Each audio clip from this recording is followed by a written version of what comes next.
আমরা মানুষেরা যে কতটা বোকা, আমরা মানুষরা যে কতটা অসহায়, আজকের এই গল্পটি থেকে আমি আপনাদেরকে বুঝিয়ে দিব। যদি আপনারা ধৈর্য সহকারে ভিডিওটা দেখতে পারেন, তাহলে বুঝতে পারবেন যে আসলে আমরা মানুষরা কতটা বোকা। প্রিয় ভাইরা, পুরোপুরি ভিডিওটি দেখার অনুরোধ জানাচ্ছি। চলেন আমরা গল্প শুরু করতে যাচ্ছি। একজন ব্যক্তি কোথাও রওনা করেছেন, সফর শুরু করেছেন।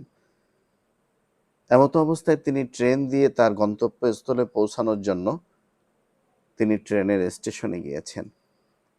ট্রেনের স্টেশনে যাওয়ার পরে তিনি দেখলেন তার যে কাঙ্ক্ষিত ট্রেনটি, এটি তার স্টেশনে আসতে আসতে প্রায় আরো 3 ঘন্টা সময় লাগবে।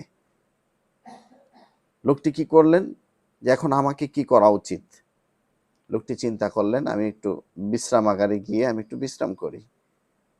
তিনি বিশ্রামাগারে গেলেন। যাওয়ার পরে দেখেন সেখানে প্রচন্ড ময়লা, প্রচুর পরিমাণে ময়লা পড়ে আছে।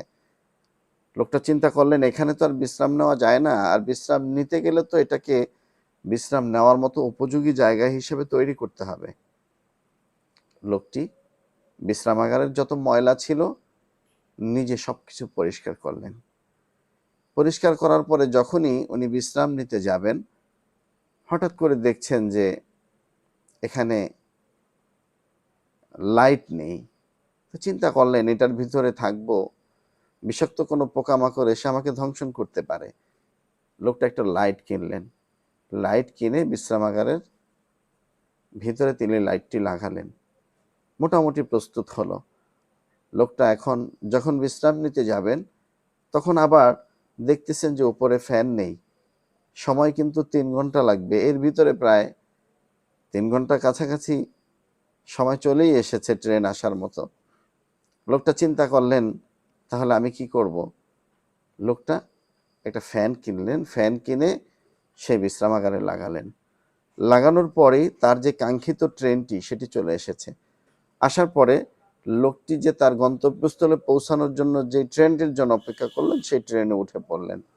সব কিছু রেখে, না লাইটটি নিতে পেরেছেন, না ফ্যানটি নিতে পেরেছেন, না ওই যে বিশ্রামাগারটা পরিষ্কার করে থাকার জন্য উপযোগী করলেন সেখানে থাকতে পেরেছেন।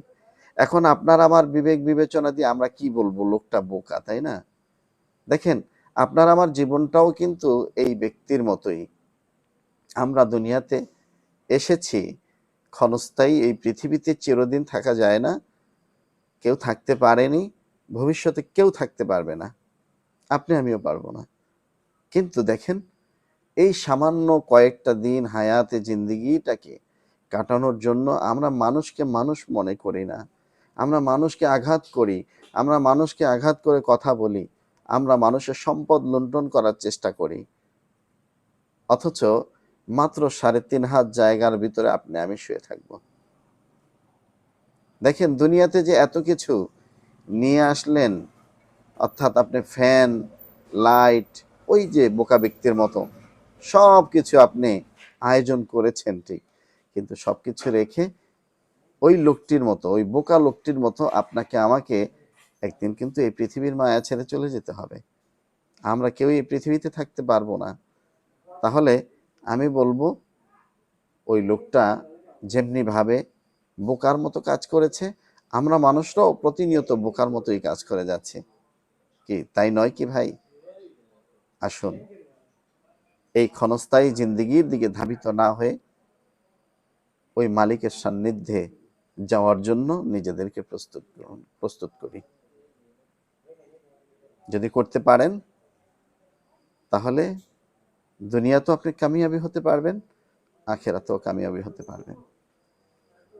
অনুরোধ রইল, জুলুম, নির্যাতন, হিংসা, অহংকার, রিয়া, তাকাব্বুরি ছেড়ে দেন। মানুষ ঠকানো বন্ধ করে দেন। নিজের আত্মায় শান্তি পাবেন, ভালো লাগবে। নিজেকে মানুষ বলে পরিচয় দিতে একটুও দ্বিধাবোধ করতে হবে না। কিন্তু আমাদের আচরণ ধারা আমরা প্রমাণ করে দিচ্ছি, আমরা নামে মানুষ হলেও আমরা কামে মানুষ হতে পারি নাই। এটাই কিন্তু আমাদের বাস্তব জীবন। তাই আসুন, আজকের এই ভিডিওটি যদি ভালো লাগে, গল্পটি যদি ভালো লাগে, একটি লাইক দিয়ে অন্যান্য ভাইদেরকে, বন্ধু, প্রিয় আপনজন যারা আছে তাদেরকে দেখার সুযোগ করে দিবেন। আজ এ পর্যন্ত, নতুন গল্প নিয়ে আপনাদের সামনে হাজির হব। ততক্ষণ ভালো থাকবেন, সুস্থ থাকবেন। আল্লাহ তাআলার কাছে আপনাদের সুস্থতা কামনা করে আজকের জন্য এখানে বিদায় নিচ্ছি। আল্লাহ হাফেজ। আসসালামু আলাইকুম ওয়া রাহমাতুল্লাহি ওয়া বারাকাতুহু।